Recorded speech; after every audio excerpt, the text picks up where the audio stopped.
Over recent days, the Daily Mail has splashed its front pages about the Labour deputy leader, her husband, Shadow Minister Jack Dromey, and the former Labour Health Secretary Patricia Hewitt.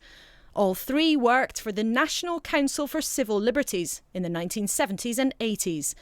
The council, now known as the human rights organisation Liberty, was linked to the Paedophile Information Exchange, a group which campaigned for paedophiles' rights. It even argued to lower the age of consent to 10. Ms Harman became the legal officer at the NCCL in 1978, and her name appears on documents submitted to the Home Office that argued that pictures of naked children should not be banned as indecent unless it could be proved that the child had been harmed. But now, after days of demands from the Mail and other newspapers for Hewitt, Dromey and Harman to provide answers, the Labour deputy leader has decided to break her silence. Harriet Harman, you were the legal officer for several years at the National Council for Civil Liberties, which was affiliated to the Paedophile Information Exchange. Basically, NCCL was an organisation which had something like 6,000 members and 1,000 affiliates. Why was it acceptable even to have an affiliation?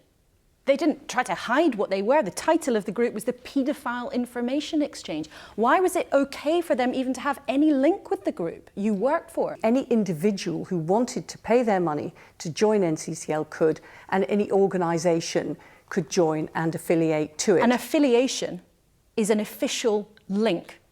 And when you were the legal officer at the National Council for Civil Liberties, did you do anything to suggest that link should be broken? Did you do anything to try to push them away from your organisation? The policy was set by the broad membership of NCCL at their annual general meeting. At the time when you were the legal officer there, you wrote in a briefing paper to MPs, and we have it here, that prosecutions in relation to child protection and photography should only proceed if you can prove that children were actually harmed.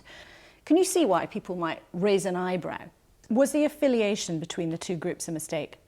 Well, NCCL takes money from any organisation which was a lawful organisation and any individual. You're happy that your employer for 4 years took membership money from a group that was overtly campaigning for the rights of paedophiles. That wasn't a mistake. That's what you're saying. You know, I stand by what I was doing at NCCL, and I stand by what I've done all the way through.